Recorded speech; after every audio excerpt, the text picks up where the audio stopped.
setiap hari dalam bulan Ramadan. Pada malam Ramadan, nama-nama akan dipadam daripada senarai orang-orang yang masuk ke dalam neraka. Jibril kata, siapa yang dengar nama Nabi Muhammad tak sebut sallallahu alaihi wasallam, maka dia hina, dia celaka, ataupun dari riwayat lain terputus daripada rahmat Allah. Tadi saya sebut Ustaz. Alhamdulillah. Tadi Semoga saya Allah sebut. merahmati. Kemudian yang kedua, Jibril doa, Jibril kata, siapa yang masuk ke dalam Ramadan, dia keluar tak dapat keampunan Allah Subhanahu Wa Taala, celakalah dia. Sia-sia. Hinalah dia. Dapat Ramadan Terputuslah. tapi sia-sia. Maksudnya dia tidak berjaya menyucikan hatinya dalam bulan Ramadan.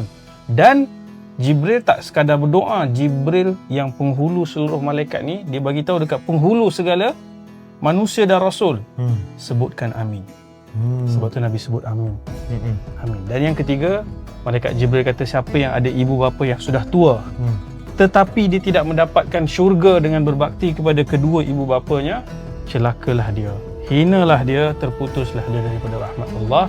Dan Nabi kata amin.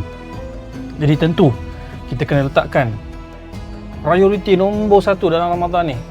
Target kita sebelum kita keluar daripada Ramadan, kita berusaha menyucikan hati kita. Yang menjadi kemuncak adalah memohon keampunan Allah SWT. Dan dalam Ramadan, Nabi SAW sebut Allah tutup semua pintu neraka rapat, buka semua pintu syurga seluas-luasnya, digari syaitan-syaitan, dan Allah ampunkan hamba-hambanya yang mohon ampun. Bahkan Nabi sebut SAW, setiap hari dalam bulan Ramadan, pada malam Ramadan, nama-nama akan dipadam daripada senarai orang-orang yang masuk ke dalam neraka. Itu semua adalah orang-orang yang berjaya menyucikan hati mereka. So itulah sebagai permulaan kita nak faham bahawa di hujung nanti penyuciannya, resultnya apa, keputusannya apa, hati menjadi bersih, suci.